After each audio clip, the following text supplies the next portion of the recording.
অন্যের জন্য শুভ কামনা করলে এটা ফিরে নিজের দিকে আসে, এটা খেয়াল রাখেন। এটা একটা লাইফ হ্যাকস শেয়ার করতেছি, আজীবন কাজে লাগবে। অন্যের জন্য যেটাই ভালো কামনা করবেন এটা ঘুরে আপনার দিকে আসবে। অনেকে বলে হুজুর ওর জন্য দোয়া করে আমার কি লাভ? নিজের জন্য আল্লাহ আমারে মাফ করে দাও, আল্লাহ আমারে সমৃদ্ধি দাও, আল্লাহ আমার বেতন বাড়াও, আল্লাহ আমার ব্যবসায় বরকত দাও, আল্লাহ আমার ছেলেরা হাফেজ বানাও, আল্লাহ আমার বউ, আল্লাহ আমার মেয়ে, আল্লাহ আমার আমার আমার সব আমার ভালো আপনি চাচ্ছেন নিজের জন্য, অন্যদের জন্যও চান।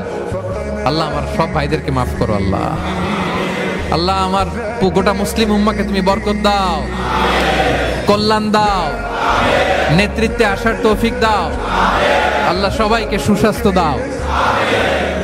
এটা ফিরে আপনার দিকে আসবে।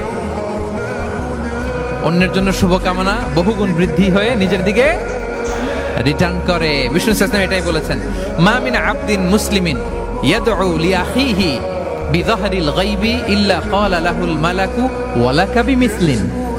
কেউ যদি তার ভাইয়ের অনুপস্থিতি তার ভাইয়ের জন্য দোয়া করে, ফেরেশতারা ওই দোয়াটা তার জন্য আগে আগে করে। তাহলে অন্যের জন্য শুভকামনা করলে, দোয়া করলে লাভ না লস?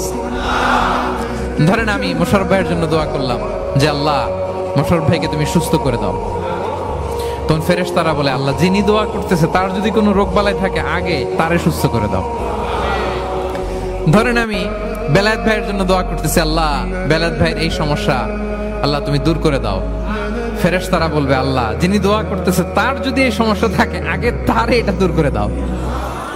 ধরেন আমি দোয়া করলাম আল্লাহ আমার এই ভাই, আল্লাহ সে গরিব, তার অর্থের বড্ড অভাব, দারিদ্রতা, আল্লাহ তুমি আমার ভাইয়ের দারিদ্রতা দূর করো।